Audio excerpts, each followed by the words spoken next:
Welcome to U.S. History to 1877. In this course, you will survey the major themes, events, and ideas of American history through Reconstruction. I'm Jordan O'Connell, History and Government Instructor at Northeast Iowa Community College. This lecture distills a decade of my written notes taken from Alan Brinkley's The Unfinished Nation, the American Yawp, and our course-assigned OpenStax U.S. History textbook. This lecture focuses on annexation, border escalation, and the politics of manifest destiny. The core question is this: who gets to decide whether continental expansion counts as destiny, annexation, or aggression? The core competency is to discuss the patterns of westward migration and the range of responses from native peoples. Who gets to decide whether continental expansion counts as destiny, annexation, or aggression? During the 1840s, the United States expanded rapidly across the continent. Families moved west on overland trails. Politicians debated annexation. Diplomats disputed boundaries. Soldiers advanced into contested zones. Surveyors, customs officials, and military officers followed. The language of manifest destiny made these developments sound natural, but they depended on decisions taken in legislatures, cabinets, camps, and treaty rooms. Expansion was a political process before it became a map. The idea of manifest destiny gained wide public force in 1845 when journalist John L. O'Sullivan used it to defend American claims to continental growth. The phrase suggested providential mission and national right. It turned policy into destiny. That rhetorical move hardened policy because it converted argument into assumption. Expansion no longer appeared only as one possible choice among others. It appeared as the expected future of the republic. At the same time, the people moving west did not all move for the same reasons. Some wanted farmland, some wanted trade openings, some pursued speculation, some sought political advantage for slaveholding or Anti-slavery interests. Native nations, Mexican officials, Tejano communities, and enslaved people carried westward under compulsion, lived inside the consequences of decisions made by others. The period therefore joined migration, diplomacy, conquest, and slavery politics into one connected story. Overland migration itself required planning that later memory often smooths away. Families in Missouri outfitting for Oregon or California counted flour, bacon, draft animals, spare wagon tongues, axles, rope, tools, and seed. Wagon companies elected captains, set travel hours, and rationed supplies. Cholera outbreaks, river crossings, and broken wheels could decide whether a family advanced or turned back. Expansion was not only a belief, it was logistics on the ground. The Texas question began before annexation. In the 1820s, Mexico encouraged settlement in Texas through impresario grants, including the large colony organized by Stephen F. Austin. Many settlers came from the United States, bringing in slave labor despite Mexican unease and eventual restrictions on slavery. Tensions increased as Mexico tightened policy and settlers resisted. The Texas Revolution of 1835 and 1836 produced the fall of the Alamo, the execution of prisoners at Goliad, and Sam Houston's victory over Antonio Lopez de Santa Anna at San Jacinto. Texas declared independence and operated as a republic for nearly a decade. Annexation did not follow immediately because it carried major consequences. Mexico did not recognize Texas independence as final. Bringing Texas into the Union risked war. It also raised sectional questions because Texas entered the national argument as slave-holding territory. Presidents Andrew Jackson and Martin Van Buren hesitated. John Tyler pushed harder late in his term. A treaty for annexation failed in the Senate, and annexation came through joint resolution in 1845. That procedural detail exposes the institutional route. Congress used a different route when treaty approval failed. Expansion advanced because institutions adapted to get it through. Oregon presented a different but related story. American missionaries, traders, and settlers moved into the Oregon country along routes that became more established in the 1840s. The Oregon Trail carried wagons from Missouri westward through plains, mountain passes, and river valleys. Disease, weather, broken equipment, and supply shortages shaped the journey. Migration required planning and infrastructure even before formal state institutions followed. Families needed draft animals, wagons, tools, flour, bacon, spare parts, and knowledge of water and trail conditions. Settler mobility was therefore material and organized, not only ideological. Britain and the United States both claimed Oregon territory under earlier agreements. American expansionists adopted the slogan 5440 or fight, demanding the northern boundary at latitude 5040G or 40. President James K. Polk campaigned in 1844 as an expansionist, yet he did not seek war with Britain over Oregon once in office. The Oregon Treaty of 1846 fixed the boundary at the 49th parallel. That settlement reveals that manifest destiny did not require war in every case. It could operate through negotiation when the political balance made compromise attractive. Missionary settlements and trading posts also changed Western conditions before formal territorial government caught up. Missionaries such as Marcus and Narcissa Whitman became part of a landscape already strained by disease, cultural conflict, and native dispossession. Their story and the violence at the Whitman Mission in 1847 showed that westward movement could destabilize local worlds long before Congress finished drawing clean administrative lines. James K. Polk entered office committed to expansion. He wanted Texas secured, Oregon settled, and California acquired if possible. California drew attention because of Pacific trade potential, ports, and continental reach. Diplomatic efforts with Mexico failed. The central dispute after annexation concerned the boundary of Texas. The United States claimed the Rio Grande. Mexico recognized the Nueces River farther north. Between those rivers lay contested ground. Polk sent troops under General Zachary Taylor into the disputed zone in 1846. That deployment escalated the conflict because it moved a legal disagreement into military space. When fighting broke out, Polk told Congress that American blood had been shed on American soil. The phrase framed the conflict from the outset. If the soil was already American, then Mexico appeared as the aggressor. If the land was still disputed, then the United States had escalated the crisis by sending troops forward. Congress declared war, though opposition existed, especially among Whigs suspicious of executive maneuver. The war itself spread quickly. Taylor fought in northern Mexico. Stephen W. Kearny moved into New Mexico and California. Naval forces supported operations on the Pacific coast.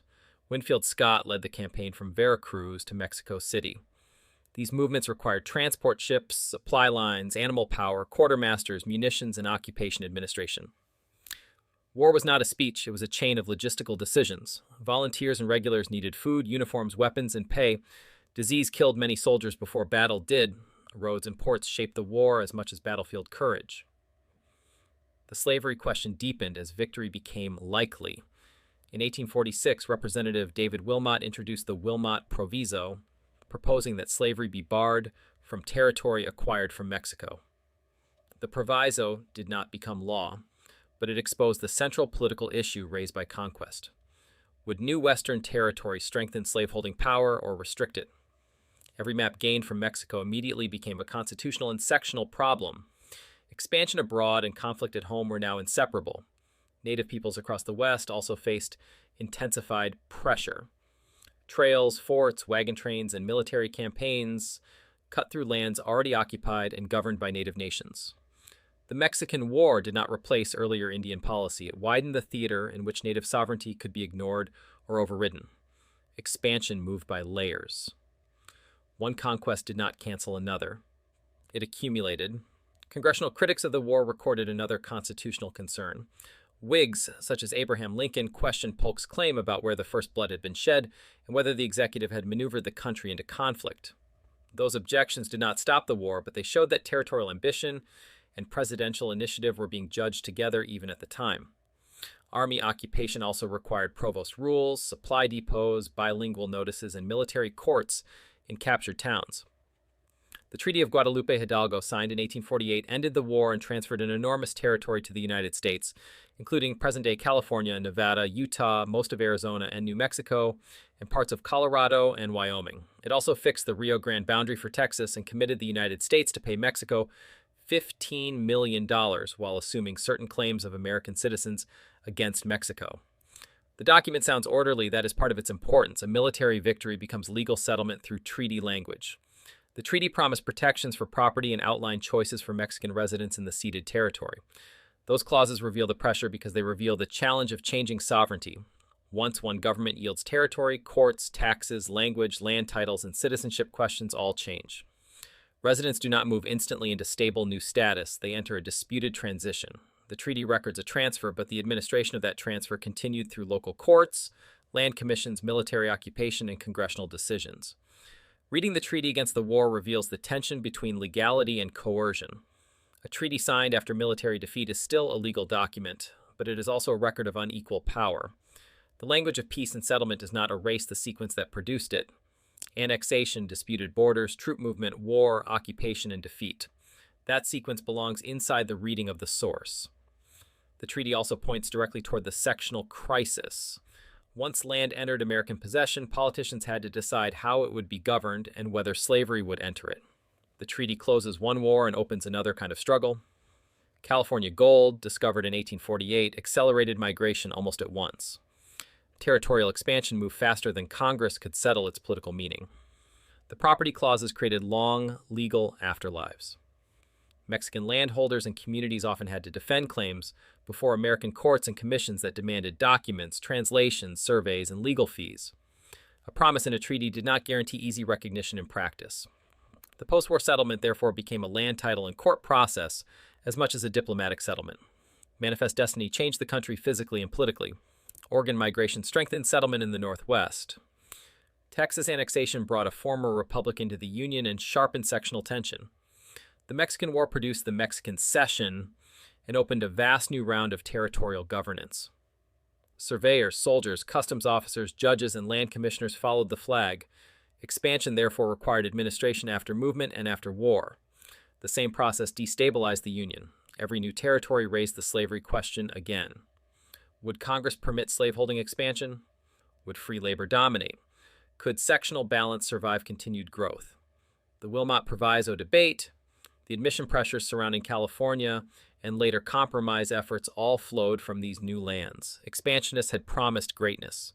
They delivered land in a sharper national crisis. The human costs remained unevenly distributed. Mexican residents in the ceded territories entered a new political order in which legal protections often weakened in practice. Native peoples faced new rounds of military pressure and dispossession. Enslaved people carried west under slaveholding systems experienced expansion as forced movement rather than opportunity. Settler families who traveled west often saw open land where other communities saw invasion. These were not separate realities. They occupied the same map. Manifest Destiny hardened policy because it made policy sound inevitable. Once politicians and editors treated expansion as national destiny, dissent could be cast as weakness or disloyalty. Yet the record shows choice at every stage, annex or delay. Texas, negotiate or fight over Oregon, deploy troops into disputed territory or hold back, pursue land purchase or wage war, restrict slavery in new lands or protect its spread. Destiny was rhetoric. Government made the decisions. The period belongs at the center of the road to the Civil War because it shows how external growth intensified internal contradiction. A larger republic did not become calmer. It became harder to hold together because each gain in territory widened the fight over labor, sovereignty, and power. California's rapid growth after the gold discovery made the timetable even harsher. Migrants poured west by sea and by trail. Camps, customs points, provisional authorities, and commercial towns appeared quickly. Congress had to decide how such territory would enter the Union and under what labor system. The consequences of expansion therefore arrived immediately in national politics, rather than waiting for a distant future. Territorial expansion in the 1840s was therefore never only a map story. It was a governance story about annexation procedure, military escalation, treaty enforcement, land claims, and the future of slavery in every new jurisdiction the Republic acquired. It also became a timetable problem for Congress, which had to govern lands faster than consensus could form around them.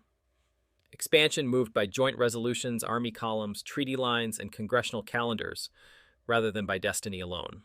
The harder judgment is whether political institutions can claim innocence once they keep adapting procedure to absorb more land despite war risk and sectional strain. The map grew because officials kept deciding that it should. If you're curious how I'm using AI to build these lectures and reshape higher education, visit thelibertytolearn.com. I'll see you in class.